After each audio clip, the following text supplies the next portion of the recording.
বাংলাদেশে অন্তর্বর্তী সরকারের মেয়াদ নিয়ে সামাজিক মাধ্যমে এবং রাজনৈতিক অঙ্গনে নানা আলোচনা চলছে।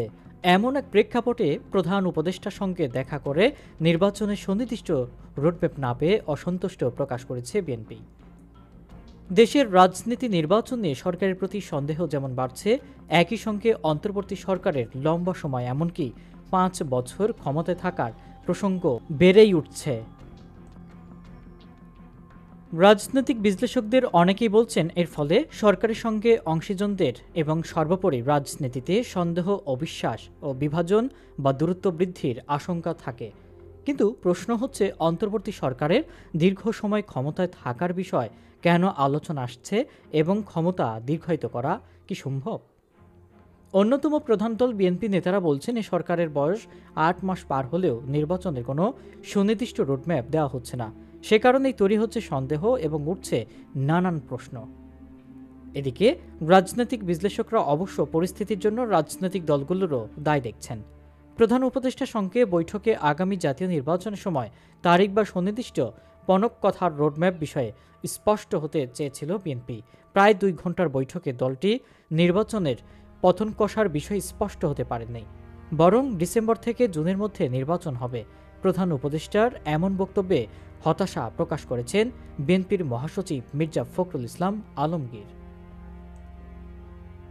অন্তর্বর্তী সরকার প্রধান অধ্যাপক মোহাম্মদ ইউনূস তার সঙ্গে বৈঠক শেষে বিএনপির মহাসচিব সাংবাদিকদের বলেছেন, তার বক্তব্যে আমরা একেবারেই সন্তুষ্ট নই। বিএনপির নেতারা বৈঠক স্পষ্ট করে বলছেন, তারা এ বছরের ডিসেম্বরের মধ্যে নির্বাচন চান। প্রধান উপদেষ্টা ডিসেম্বর থেকে আগামী বছরের জুনের মধ্যে নির্বাচন হবে বলে জানিয়েছেন, যা বিএনপি মেনে নেননি। এ বিষয়ে দলটির পূর্ববর্তী প্রতিক্রিয়া কী হয় সেদিকে দৃষ্টি সবার রয়েছে। এতদিন নির্বাচনের সময় ও পথন নকশা নিয়ে সরকার ও রাজনৈতিক দলগুলোর মধ্যে তর্ক বিতর্ক কেবল বক্তৃতা বা সাক্ষাৎকারের মধ্যেই সীমাবদ্ধ ছিল। কিন্তু বুধবার সরাসরি প্রধান উপদেষ্টার সঙ্গে এ বিষয়ে আলোচনা করেছে বিএনপি।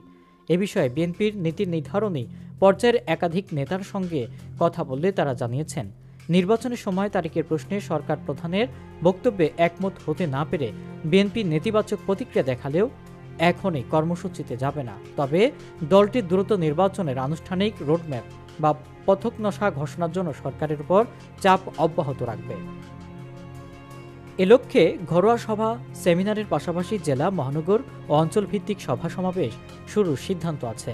কারণ চলতি এপ্রিল থেকে প্রায় আগস্ট মাস পর্যন্ত সময়টা মাঠের কর্মসূচি